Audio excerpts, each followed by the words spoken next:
What's up, vets? Today we are going to be breaking down another case for you guys. We're going to be getting into Allen v. Brown. This case is crucial. It changed the way the VA does things. And we're also going to be getting into some hormones and TRT. Let's go.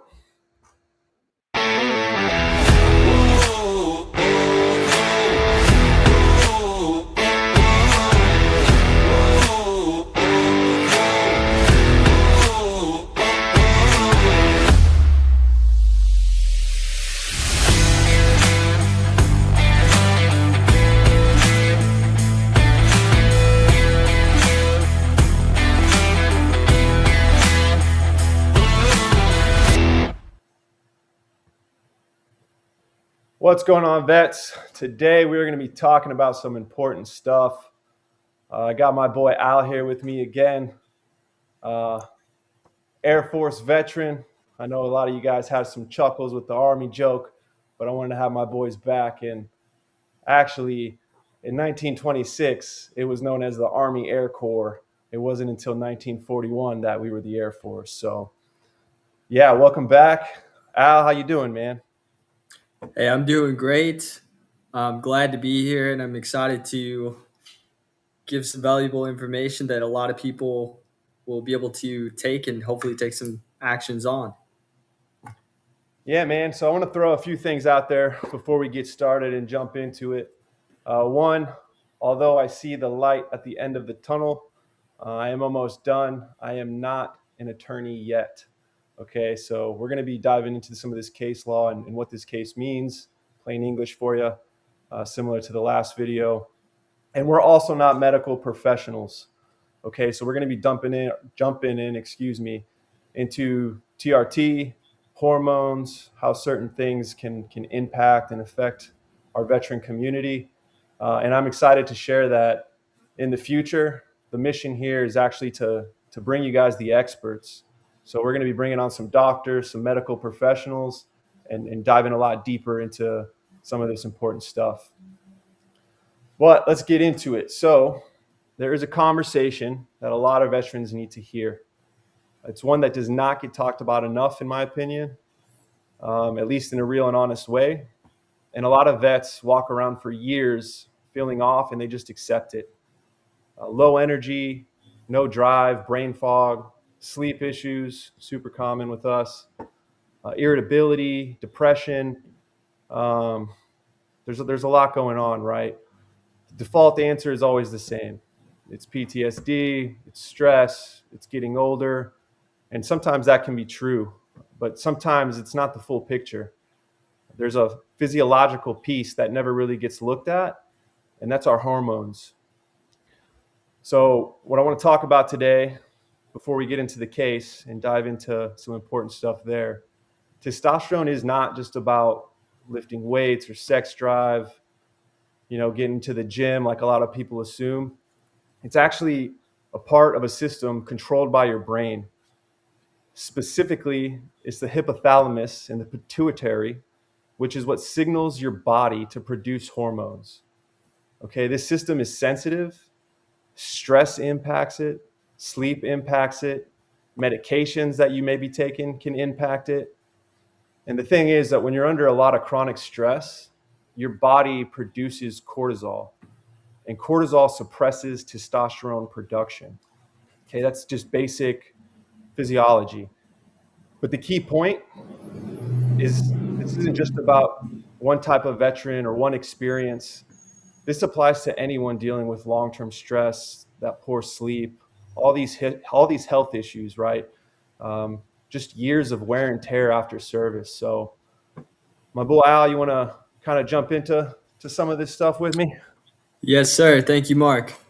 So, for most vets, the bigger issue is not just dealing with one isolated problem, it's a stack of problems, right? You have the chronic stress, you have the inconsistent sleep, chronic pain, maybe weight gain that increases over time, long-term medications that you've been using, and also some prior injuries that you have from the military. When all of those things stack together, it really increases the likelihood of your hormones getting disrupted. That's where things start to blur, and those symptoms of low testosterone look almost identical to things like depression, PTSD, general burnout, fatigue, low motivation, irritability, brain fog, decreased focus. So when all of these symptoms come together, they get labeled, and the conversation really just stops there. The possibility that there's an endocrine component never even gets explored.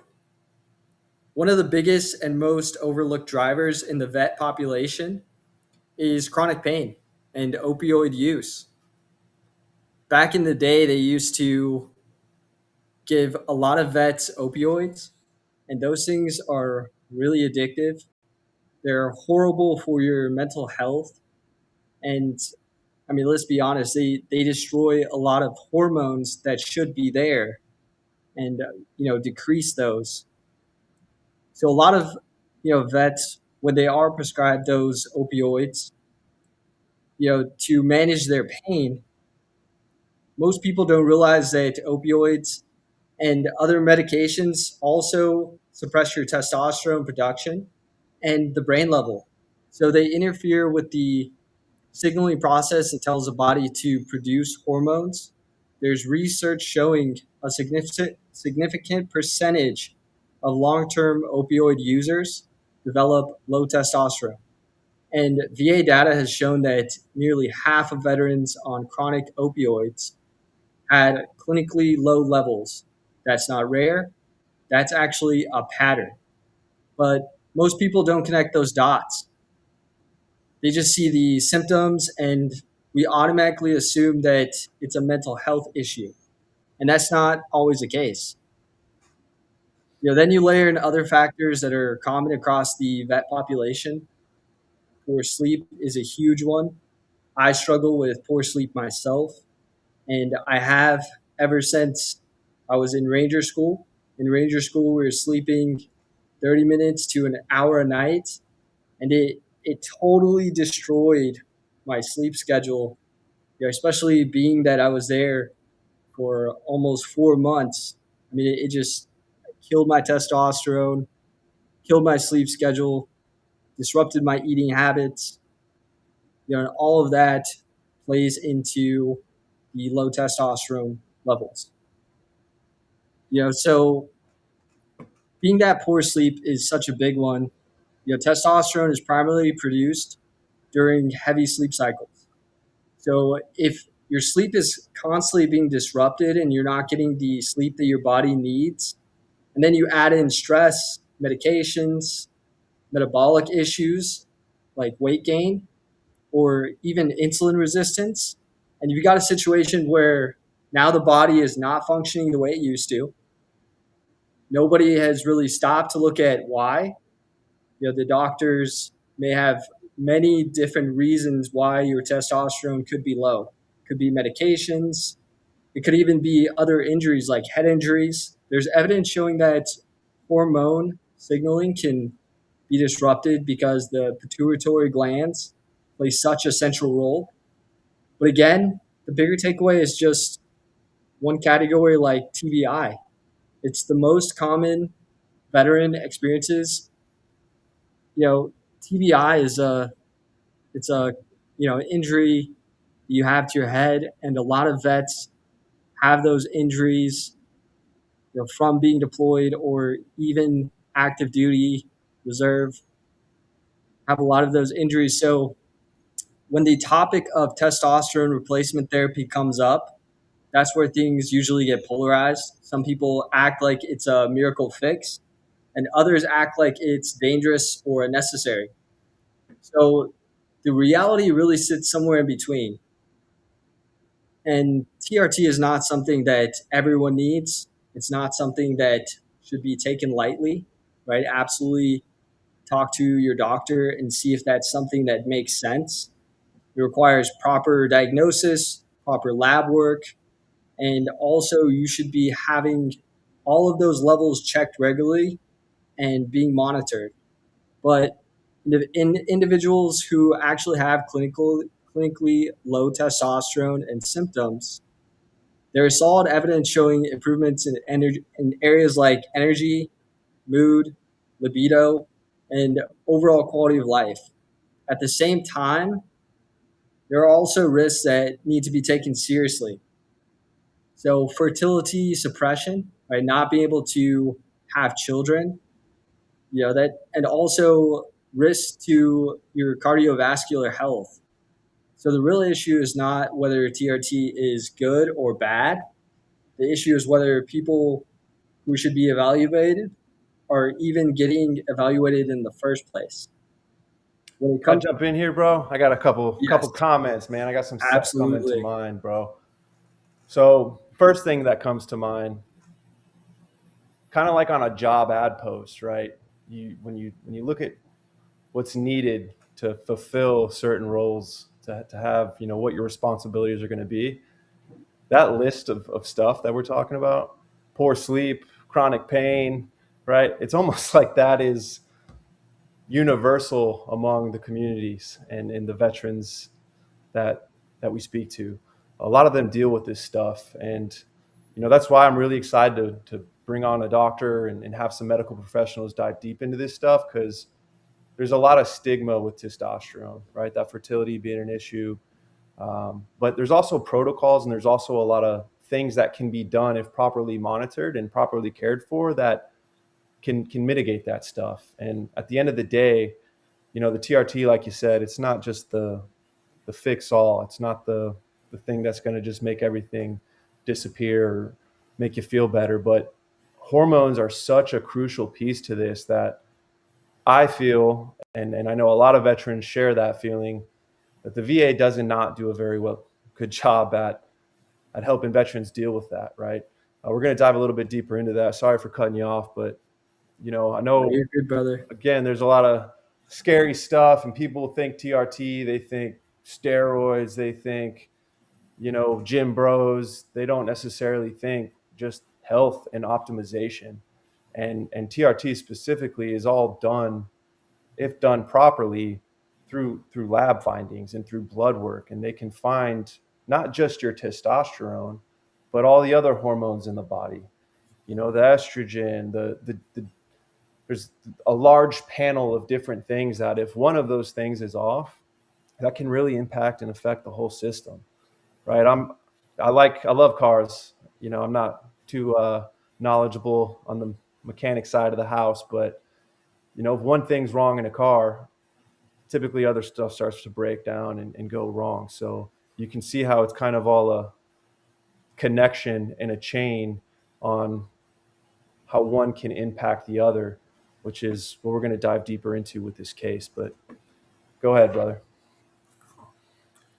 So basically, when your testosterone is off, a lot of other things also in your body are also going to be off, right? Your mood is not going to be what it should be.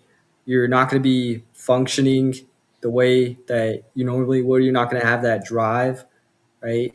Um, and really, your body starts to fill off. And we're not even talking about things in the bedroom yet, right? But all of those things being off, it's kind of like a stack, right? And when your testosterone is off, and it just adds to that stack, and your whole body and your whole routine just really start to fill off. And I'll let Mark kind of take over from here. Yeah, a big one that I don't think we touched on is recovery. It's crucial, man. I can't work out like I used to, right? Between the back pain and just all the things that we deal with, that hormone therapy has made all the difference in uh, being able to have a fast recovery, and not have to take a week off from the gym, because I can still feel the leg day. But let's jump into the legal side of things here, because this case that I'm about to break down for you guys, as I was doing the research for this and getting some information to share with y'all, I could not find one video or one piece of information on the actual case. All kinds of videos, on secondary conditions and kind of how the process is, but nothing that stems from the foundation of where all of these connections are legally established, where it came from, right? So on the legal side, this is where things really start to make sense once you understand how the system is actually built. One of the biggest mistakes that veterans make is thinking that low T is the claim, right? That's what they want to go after. And it's not under VA law. A low testosterone by itself is usually treated as a laboratory finding and not a compensationable disability benefit. It's not something that you actually file for and get service connected. But the Board of Veteran Appeals has actually said in multiple decisions that when someone files a claim for low T alone, it often gets denied. But not because nothing is wrong, but because it's not framed in a way that the VA recognizes it. So the real approach is understanding cause and effect. Okay, under the 38 CFR, that's the Code of Federal Regulations. That's where the VA law is and is the information that is empowering for the veterans to know this. It's the section 3.310. Okay. And if a service connected condition causes or aggravates another condition, then that second condition is also compensated. It's supposed to be. That's where this becomes important, because instead of just focusing on testosterone or hormones as the issue, the focus shifts to what it's connected to and what it's causing, right? That's the difference between a dead end claim and one that actually has a path forward with success. So, some real examples of this playing out. The board has granted claims where erectile dysfunction was linked to service connected PTSD or the medications that they used to treat it, right? So in those situations, the veteran didn't win because of their testosterone numbers or lab findings. They won because of the functional impact and the connection to a service-connected condition. So the same thing shows up in cases involving the endocrine issues tied to other conditions, right, like diabetes. Once that connection is established, it opens the door to your benefits, right? This case, this precedence that is set isn't just for this condition or low T or mental health. It's across the board with anything that you could be dealing with and that you've got going on, because what this case is going to explain here is the connection that the VA has to look at when they're making these decisions. So there was also cases where the board has pushed back on the VA for not fully analyzing these connections. Okay, we're gonna put some decisions. We got a link to the blog post that dives way deeper into this, and we'll include some of those cases there for you. That way, you guys can fact check it and dive into it yourselves. I encourage you to do so with all of this stuff. But the board sent this case back because the examiner failed to properly address whether the veteran's existing service-connected conditions could have been aggravated by that hormonal issue or any other issues that you're dealing with. Okay, and that matters. In the case that I'm talking about, in the case that I'm going to dive into, is Allen v. Brown. Okay, Allen v. Brown determined that aggravation alone is enough. Okay, so if a condition does not have to be entirely caused by service, it only has to be made worse by it. Okay, so one piece of the law that really matters here, and honestly doesn't get talked about enough, is Allen v. Brown. And the reason is it matters because it changes how you think about these claims. And the veteran this veteran specifically, in this case, he already had a service-connected knee injury. But due to that knee injury, he later developed additional problems that he believed were made worse because of that injury, right? So not a doctor, but doctor talk. I know with the back, with the knees, right? All these very common things in the veteran community, it can change the way that you normally walk, your gait, right? The way you stand. And going back to that car analogy, if you're favoring one side or the other, you're using your right side more now. That's more wear and tear on that right knee. So just one giant puzzle that we have to really lay out, unfortunately, have to lay out and make clear for the VA in order to have success with these claims. So a lot of people, Yes. no, go, bro. Sorry, Mark. I just wanted to interrupt you real quick. So there is a condition. It's called hypogonadism, and basically, that's the testes not producing enough of the hormones that lead to increased sex drive, right? So after Ranger School, after my 3 combat deployments, I was diagnosed with hypogonadism, and you know, it affects your relationship. It affects the the mood that you have. It affects you being able to have the same drive that you once had. So really pay attention, and pay attention to how you're feeling. Pay attention to how your body feels, and if something feels off, definitely feel free to go to the doctor, see what's off, and that could be caused by PTSD, right? That could be caused by these other conditions, like Mark is talking about. So just wanted to put that in there, and I'll let you go ahead and finish, Mark. No, dude, that's so key, bro, because it's not it's not just sex drive, right? It's as many jokes as we could probably crack here, vet to vet, and we all know veteran humor. Um, it is that relationship impact, and that's what the VA needs to see. That's what the VA needs to hear. That's what these CMP examiners. It's difficult for us to really talk about and be open about and have these conversations, but it's not the sex drive. It's the impact and effect it has on your relationships, your spouse, because again, it's all connected, and it's important that when you're discussing these things, that you're not speaking to just the condition. If you do that, you're really selling yourself short.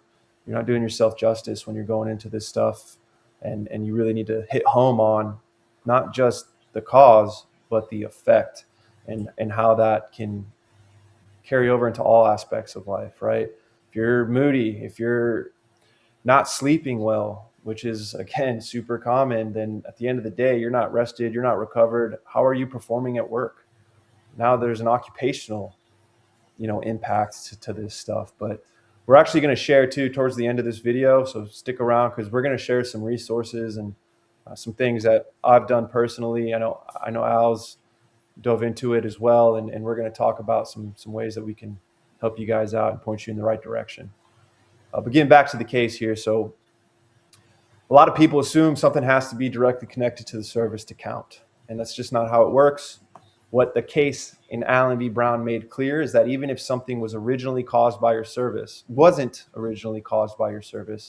if a service-connected condition makes it worse or if it aggravates it, then that is enough to qualify for the additional level of benefits.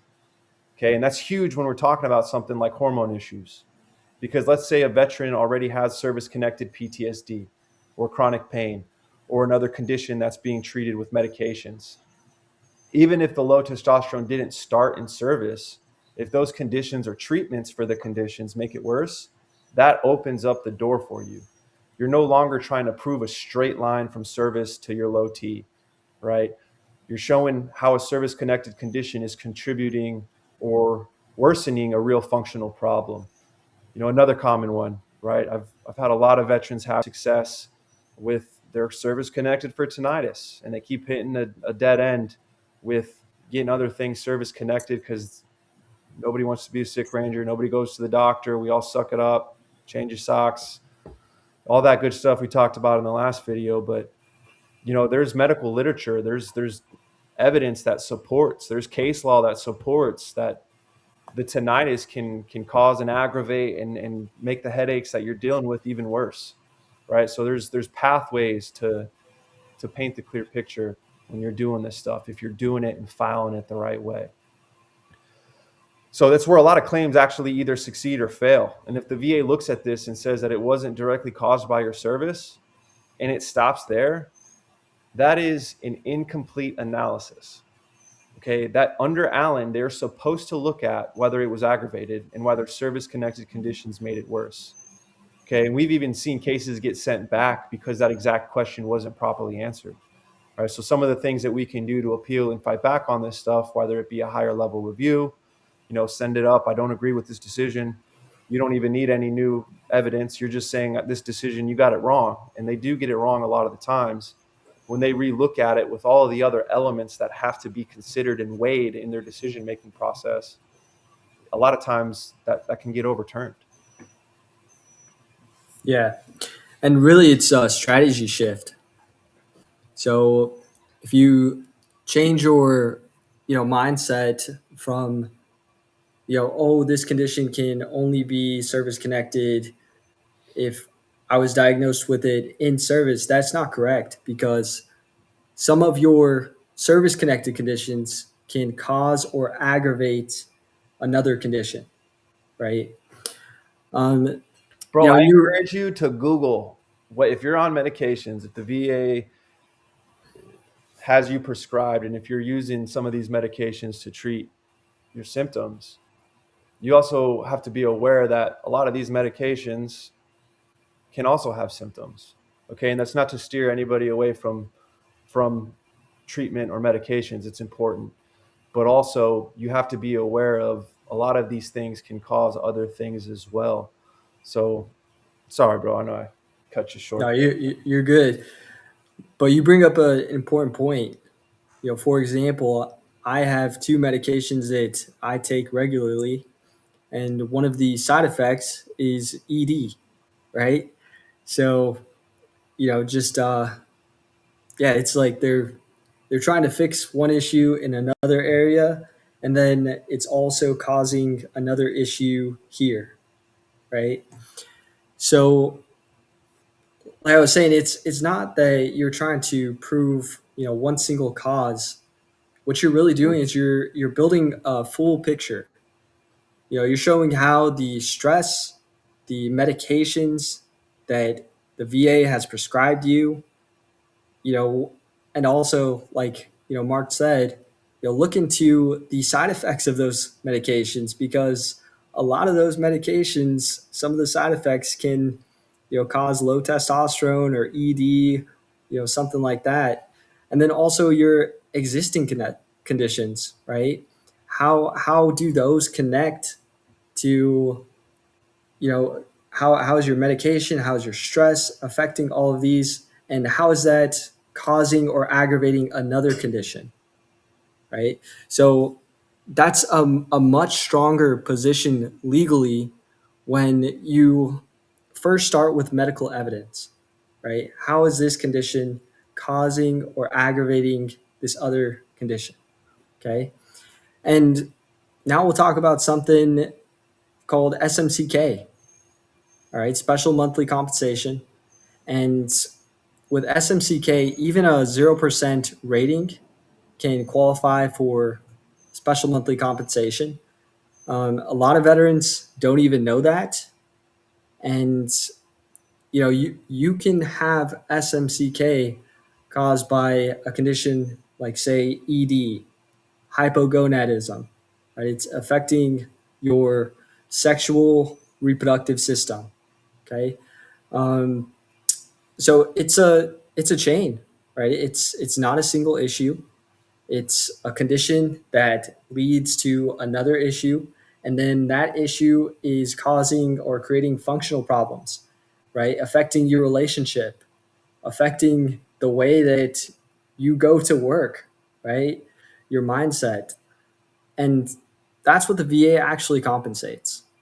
How it's affecting your work life, how it's affecting your family life, your at home life.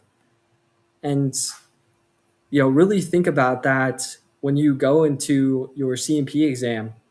How can I explain exactly to this medical professional, the CMP examiner, how this is affecting my work life, how this is affecting my relationship, how this is affecting my life with my family?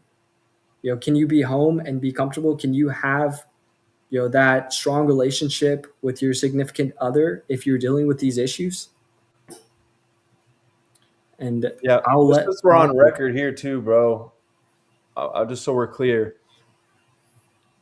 just like they do a poor job at recognizing and acknowledging testosterone and hormone issues going on, ED is actually there is no other rating. It's either not service connected or 0%. And as a veteran without this information and without really knowing the ins and outs of the system, you think 0%, why is it even worth it? Why would I even file it? Like, it doesn't make any sense. It's not going to help. We'll have to do a video on VA math because it's it can deter a lot of veterans from even knowing that this is something they can go after. But that is something that qualifies you for that SMCK, right? And that's an additional, I believe it's $136, $140, somewhere around there. But it's additional compensation for something that, although might not help your overall rating, it still can be recognized and it can still increase your level of benefits. It's an extra 139.87 per month. Thank you, bro. Since we're on record, we want to be accurate here. But yeah, man, at the end of the day, there's veterans walking around right now thinking that this is how life is supposed to feel. You know, that being tired, disconnected, mental foggy, it's just part of getting older. It's part of life after service. It's so normalized. And, you know, sometimes that's true. There's multiple factors, but sometimes it's not. And sometimes it's something that's measurable. Sometimes it's something that it can be evaluated. And in some cases, something that can even be treated. And the difference between saying staying stuck and moving forward often comes down to whether that question ever gets asked, right? This isn't about pushing treatment or telling everyone they need TRT. It's just about awareness. It's about understanding that hormones are a part of the equation, not the entire answer. But, you know, on the side here, I really like to educate myself on a lot of the neuroscience, biopsychology stuff that goes on with the brain, specifically with veterans and PTSD and TBI and like all these other factors that contribute to this world. But, you know, this it's not the entire answer, but it's a piece that should not be ignored. It's about knowing how to navigate both the medical side and the legal side so that you can actually do something about it if it applies to you. At the end of the day, nobody is going to advocate for you better than you, right? You have to go to the doctor. You have to ask for your blood work. You have to tell them, hey, these are my symptoms. Here's what I've tried to do to make it better, to manage it. And it's not just medication. It's, hey, I've exercised, diet, sauna, ice baths, right? There's all kinds of other methods that I have tried and continue to try. And I know a lot of the veterans pour a lot of energy and time and effort into to try and manage the stuff that's going on in their day to day. But at a certain point, it all just comes down to you taking ownership of your own health, because the reality is that the system isn't always going to catch everything for you. And if you're a veteran who feels like something is off, you don't have to just sit there and accept it. Okay. One of the first things you can do is start asking better questions in your appointments. Okay. If you don't ask, the answer is always no. You have to ask. Not just why do I feel like this, but has my hormone health ever been evaluated? Or have we actually ruled that out, right? A single lab drawn at the wrong time of day doesn't tell you the full story. There's a difference between a quick check and a real evaluation, and understanding that that alone will put you ahead of where most people are. It can answer a lot of questions. It could be as simple as your vitamin levels, right? Vitamin B is low, my zinc's low, I'm deficient in iron. There's all kinds of things that even just a simple supplementation can make you feel night and day better. Um, Once we get the doctors on here and we can dive a little bit more into this and get you guys the expert opinion on it too, that, you know, peptides, that's another thing the VA doesn't talk about or bring up. And, you know, that's just a whole nother avenue that veterans can look at for other forms of therapy, other forms of treatment. Yeah. And, Mark, I have a lot of veteran friends who are, now more so looking outside of the VA for help with these issues. And, it's super common because, sometimes the VA is not doing a thorough lab to check all of the areas in your blood work to see what's actually off, right? So a lot of vets are going through private providers, hormone clinics, or even telemedicine services. Yeah. So myself, right, being diagnosed with hypogonadism, I myself have looked outside the VA because I wasn't getting the treatment and the service that I needed to get my body back up to where it needed to be.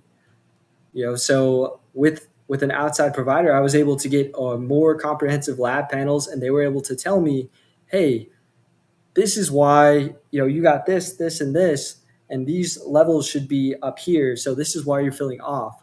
So let's try this.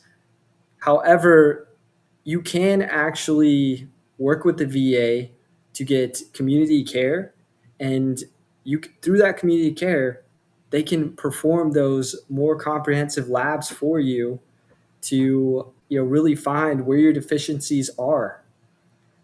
But at the Let same me add to time, that, bro, because so yeah, the VA sucks at this. I don't know if you have any personal experience with trying to navigate the VA and helping with this type of stuff, even just getting the requirements for them to diagnose low T. Their numbers are actually a lot less than what a lot of other medical providers would consider you to be in an optimal zone with your numbers. But there are a lot of great resources. So you mentioned community care. And if by some chance the guy that I follow hears this, I'm sorry for butchering your name, but I actually follow a Marine Raider. His name is Nick Kumalastis, I believe. It's a hard name to say, bro. I'm sorry.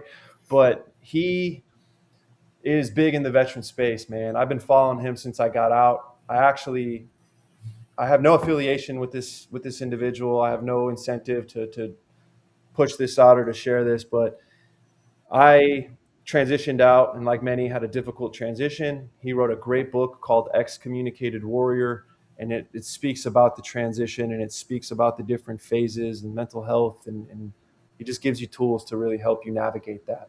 But side note, he's big into this space, and he actually uses a medical provider that I used in the past. It's called Core Medical. And the reason I'm touching on that is because you mentioned the community care aspect of it. So we're going to share a link in the blog and in the YouTube description as well. And that link will actually take you to an assessment. And what that assessment is for the veterans. And we need as many as we can to get on it, because the medical professionals, the medical provider at Core Med, and this video was just released recently, a couple days ago actually, where they were talking about this, and they're going to be advocating to the VA why it's important and why this stuff is life changing for veterans, and it can get them back in the fight. It can get them off the couch. It can help with the sleep issues. Even it can help with just everything overall. So take the time to fill that assessment out, because right now there's really not good solutions within the VA. You can go through the private medical providers, and there's a lot of great ones. I've used CoreMed myself. They are great. I have since transitioned. I actually use a company called Ways to Well. It's big on the Rogan podcast, and they make it easy, man. I literally just make an appointment. You go to the nearest clinic to get your blood drawn, and then everything's done remotely. They have experts and professionals jump on a call with you, on a Zoom call, Google Meet call, whatever it is, and they go over your blood work with you in depth, and line by line will show you where your numbers should be, where they're at, and if they're not where they need to be, they give you solutions to what you can do, what supplementation, what different therapies that you can get into to help you start making you feel better, and to fix some of these problems and things that you're dealing with. So that's super exciting. I know there's a lot of changes happening in the vet space. There was just even some recent laws change that are going to help with a lot of the mental health stuff for the operators and gangsters out there. And this is just another one of those that, if we can bring enough awareness, it's our responsibility. It's up to us to be able to bring this to the attention of the VA that, hey, we should be looking at this first, not last. Yeah, that's my little rant on that. But You have anything else to add, bro? No, you would. Now that we're just sitting here close to the end, if anybody's still watching, we know they're committed, so we can kind of just go back and forth here. Yeah, shout out Nick, Marine Raiders. Actually worked with some of you guys overseas in Afghanistan. Great group of guys. But really, man, this isn't about chasing these like quick fixes that the VA will give you, right? Oh, hey, just take ibuprofen, and maybe your ED will go away, right? It doesn't work like that. And not only that, like what side effects does the ibuprofen have? What side effects does this other medication have? They sometimes they're treating you for so many different conditions, and you know, I, man, I have probably about 13 different medications, right?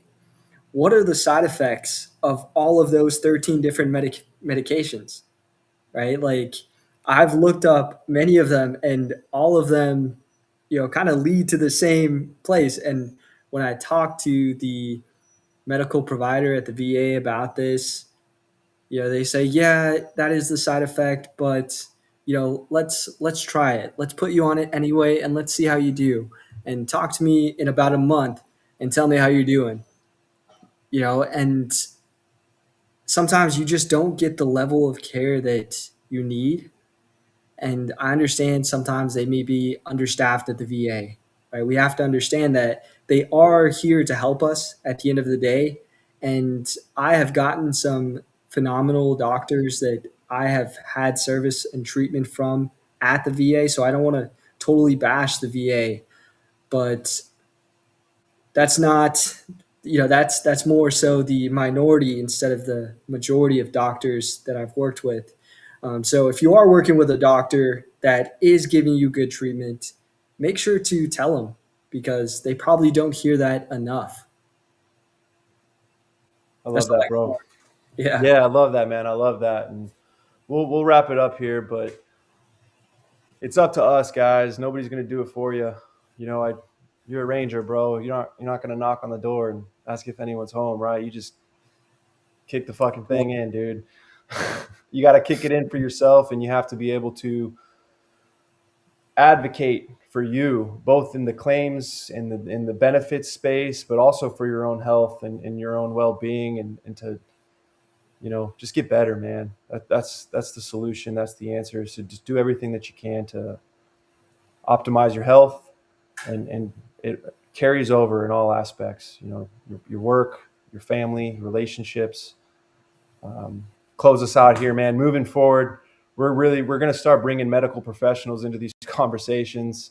People who actually work in the space, who can break down the labs, explain what a normal versus optimal, and just a clearer picture of what the veteran should be looking at when it comes to their health. Because this isn't something that should be understood through guesswork or social media clips, but it really needs to be understood with information, right? Whether it's legal, whether it's medical, information is crucial. And that's what I'd close us out with. So please share this with the vets that you know. Let's get some awareness going, and let's have this reach some people, man. absolutely. Well, always a pleasure, Mark. And Yep. I We're good. hope I hope you guys go and get your blood work taken and get those labs checked. It's life changing, bro. Life changing.